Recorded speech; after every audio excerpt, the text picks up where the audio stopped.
Soroti tusimbudde ate nga tuli non-stoppable. Tewali na kimu kigenda tukugira, tewali na kimu kigenda kwekiika mu kkubo lyaffe ku lugendo lwaffe. Newankubadde emisanvu gitegeddwa mu kkubo, ezo kiripu bufaananyi bw'olaba awo misanvu gitegeddwa mu kkubo, ssaako n'abasirikale ba military, aba UPDF, aba poliisi, abanaani uniform, bonna bakutte emigemerawala kisaako n'ekifaalu okusobola okulaba nga batangira abantu obutakunga. Genda Soroti gwe mukwano gwange ali eyampuliriza. Mu kkubo emisanvu mwegiri nga woogiraba, bagitegese mu maaso, leero bakeddeko, naye nze nkutegeeza nti ffe tusimbudde tugenda mu maaso, tewali kigenda tulemesa. Ekijja kyonna kijje, keetonye kegwake. Soroti tulina okuba nga tutuuka ku ground gye okuba nga exercise yaffe eteekingibwa place. Gwe mukwano gwange ali eyampuliriza. Eggulo mwalabye ekyabaddewo, bitundu by'Embaale baatutaayizza nga tweyongerayo mu lugendo lwaffe okugenda Abimu. Newankubadde just baatuddireyingisiza mu budireyingisa, naye nga twasobodde okuba nga tukiyitamu nga tutuuka ku destiny yaffe. Gwe mukwano gwange ali eyo. Beebaza nnyo abayolesezza obuvumu, abayolesezza amaanyi, ne mulaga nti nno amaanyi g'abantu gali agwe. Tumanyi bulungi nnyo amagye gano ne poliisi nabo bali ku sayidi yaffe, wadde tebasobola kwogera, tebaagala kwogera, bagezaako okuba nga bateekawo embeera basobole okuba nga nabo tomanya luliba olwo nammwe muliva mu busibe obwo bwe mulimu. Obadde okimanyi nti nno ow'amagye n'owa poliisi basinga okubeera mu busibe. Abasinga basibe mu mibiri physically, abasinga mu birowoozo byabwe ne mu ndowooza basibe. Be basibe abasinga mu Uganda.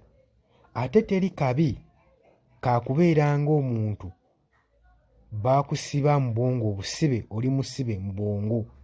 Omuntu kasita abeera mu kkomera nga musibe mu bwongo, oba otegeera kyengezaako okulaga, osibwangako physically n'otasibibwanga mentally mu bwongo, kubanga ate buno obusibe bwe businga, kuba n'ekyandirowoozezza okukivaamu oba tosobola kukivaamu olwedda obwongo buba busibe. Kati be baganda baffe bano abasinga abapoliisi n'abamagye be tulina, ekizibu kye tulina si bo bwe bataagala nkyukakyuka. Omubiri physically baagala enkyukakyuka, naye challenge eriwo. Bano abaami basibibwa mu bwongo, basibe mu bwongo, ekkomera lyabwe batambula nalyo ku mutwe, naye lunaku lumu ke balizuukuka ne baggyako empingo ku bwongo bwabwe, ne bejja empingo ne bafuna amagezi agejjako empingo ku bwongo bwabwe, Uganda erifuna essanyu. Kubanga bano boolaba y'ensonga lwaki Uganda ebonaabona, y'ensonga lwaki Uganda ogiraba nga teri development, ekyali under development. Buli kintu wookiraba nga kiri upside down, manya abaami bano kye kizibu kyabwe. Tukyanoonyereza, tukyasala magezi, tukyatema mpenda okulaba nga tubatagguluzaako empingo ezo zabateekebwa ku bwongo n'erigiimu eno gye babaddemu nabo bennyini. Mubasaasire, temubanenya nnyo. Omusajja yabateekako empingo ku bwongo. Kati okyetaawuluzaako kyetaagisa buvumu, kyetaagisa courage omuntu ono okweggyako empingo. Oba okitegeera, kyetaagisa courage, obuvumu bwe batannaba kubanga bafuna.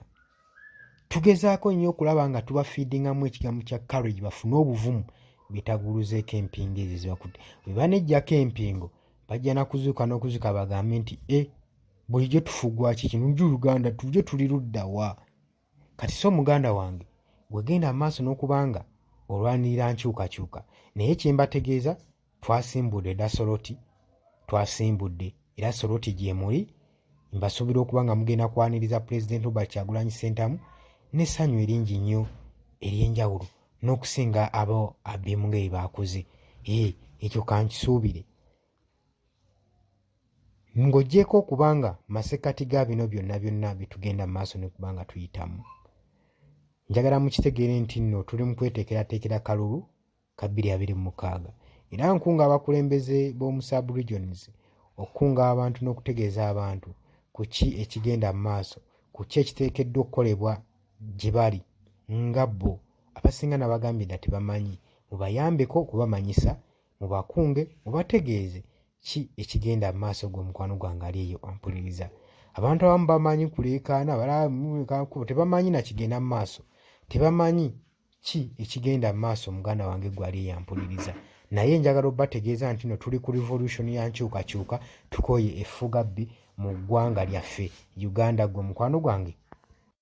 Mubategeeze bategeere ekigenda mu maaso. Muganda wange kutegeeza nti no jangu subscribing, likinga, sharinga, jangu commenting, jangu otangaaza eggwanga ku ki ekigenda mu maaso gwe mukwano gwange ali eyo ampuliriza. Tubaagala nnyo, mweraba.